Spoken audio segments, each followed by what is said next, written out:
आचार्य चाणक्य एक ऐसी महान विभूति थे जिन्होंने अपनी विद्वता और क्षमताओं के बल पर भारतीय इतिहास की धारा को ही बदल दिया।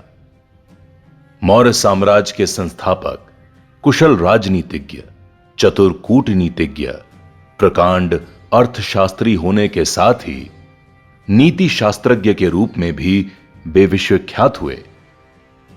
इतनी सदियां गुजरने के बाद भी आज भी यदि चाणक्य के द्वारा बताए गए सिद्धांत और नीतियां प्रासंगिक हैं तो मात्र इसलिए क्योंकि उन्होंने अपने महान अध्ययन, चिंतन और जीवानुभवों से अर्जित अमूल्य ज्ञान को पूरी तरह निस्वार्थ होकर मानवीय कल्याण के उद्देश्य से अभिव्यक्त किया। तो आइए इसी के साथ शुरू करते हैं चाणक्य नीति सूत्र सहित।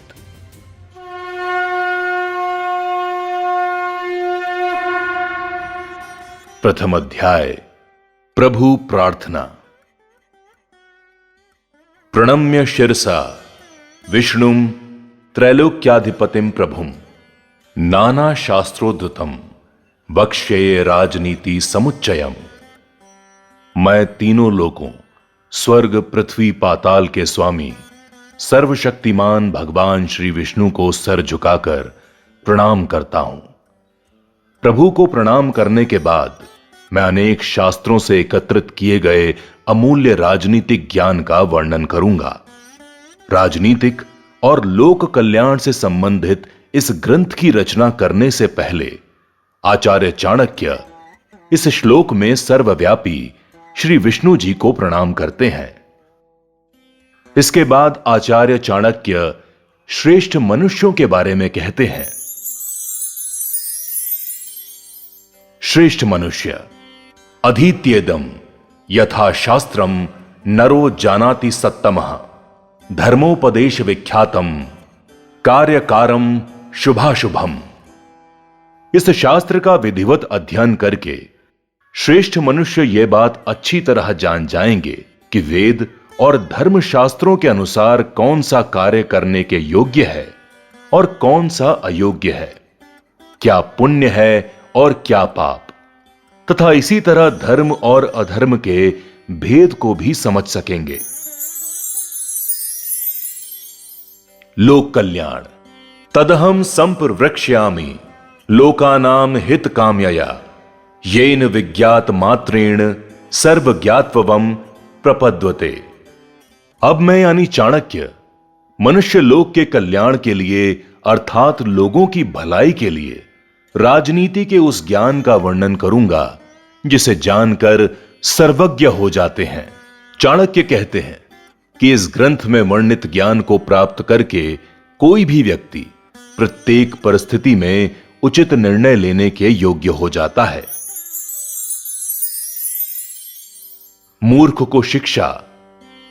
मूर्ख शिष्योपदेशेन दुष्ट स्त्री भरणेन च दुखतः संप्रयोगेण पंडितोऽप्यवसीदति। मूर्ख शिष्य को उपदेश देने से, दुष्चरित्र स्त्री का पालन पोषण करने से, दुखी व्यक्ति के साथ संबंध रखने से बुद्धिमान व्यक्ति को भी कष्ट उठाना पड़ता है।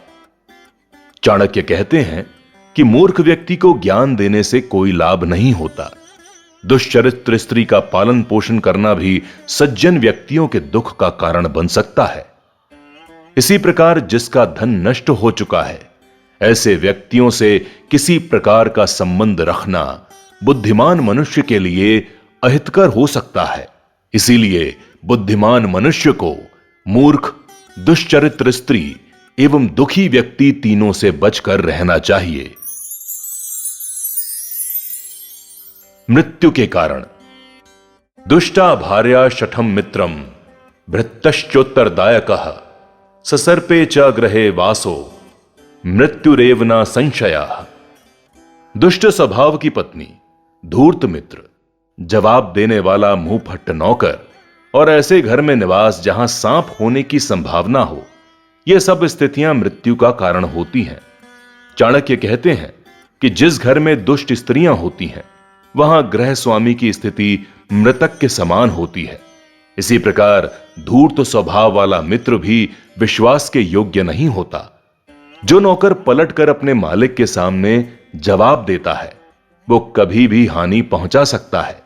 इसी प्रकार जहां सांपों का वास हो सकता हो, वहां रहना भी घातक हो सकता है।